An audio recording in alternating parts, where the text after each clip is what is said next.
Bonjour à tous et bienvenue dans cet épisode de l'Eco Weekend.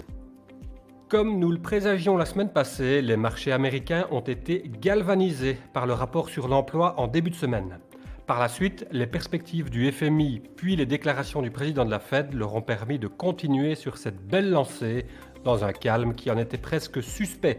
L'indice de la peur, le VIX, est au plus bas depuis février 2020. En Europe aussi, la tendance positive s'est maintenue.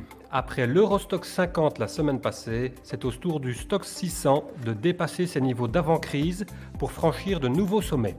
Pourtant, mercredi, l'Agence européenne du médicament a communiqué qu'un lien possible entre le vaccin anti-Covid d'AstraZeneca et une forme rare de caillot sanguin était possible.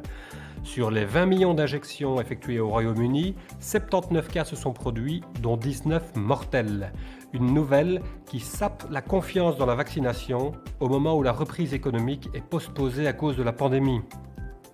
Et alors que le président de l'Union faisait des courbettes à Erdogan pour le convaincre du bien fondé du droit de la femme, avec tout le succès qu'on lui connaît, les différents responsables européens réagissent, chacun dans leur coin, comme depuis le début de la pandémie.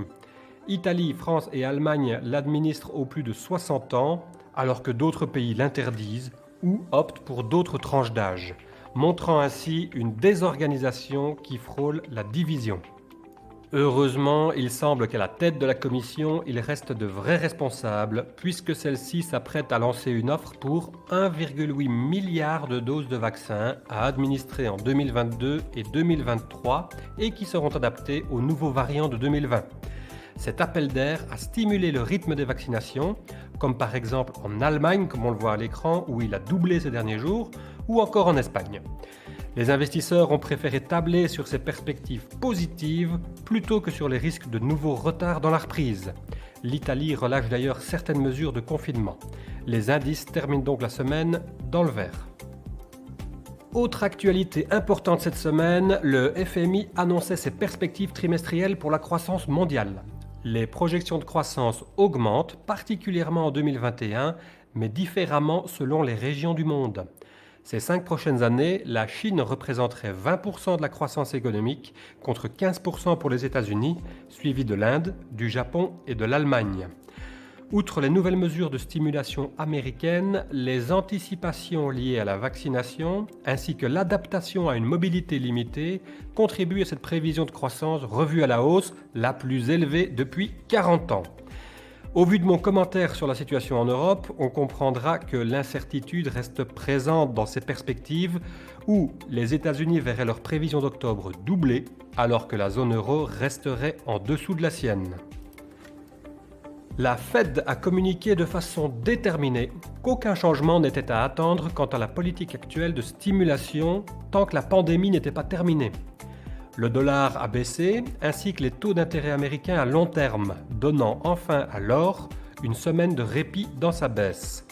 Les autres données économiques indiquent toujours un secteur des services en contraction en Europe.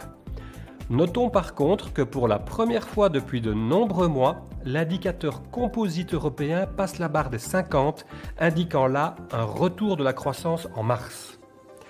Dans le tableau de la semaine, nous apercevons également des prix à la production qui sont supérieurs aux attentes, aussi bien en Europe qu'en Chine ou aux États-Unis. Alors ces prix à la production sont le signe d'une activité industrielle en plein rebond et confrontée aux tensions dans les chaînes d'approvisionnement, mais aussi signe de la hausse des prix de l'énergie et sans oublier un effet de base important, c'est-à-dire qu'il y a un an, l'ensemble des prix était déprécié.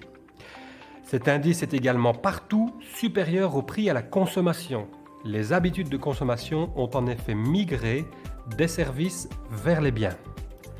Je vous parlais d'ordres de bourse colossaux la semaine passée en évoquant le cas d'Archegos, suite auquel, après une semaine de débat, Crédit Suisse a décidé de durcir ses conditions de financement des hedge funds. À présent, nous avons un nouveau record, le deuxième plus important au monde. Le Hollandais Prosus a décidé de renforcer ses liquidités après une acquisition ratée. Il liquide ainsi 2% du chinois Tencent, amenant sa position de 31 à 29%, et ce pour la bagatelle de 14,7 milliards de dollars. l'ordre le plus important au monde reste la liquidation de 20 milliards d'AIG par le Trésor américain. C'était en 2012. J'espère que vous avez apprécié ce podcast. Je vous donne rendez-vous la semaine prochaine pour un nouvel épisode. Et d'ici là, je vous souhaite un très bon week-end et une excellente semaine.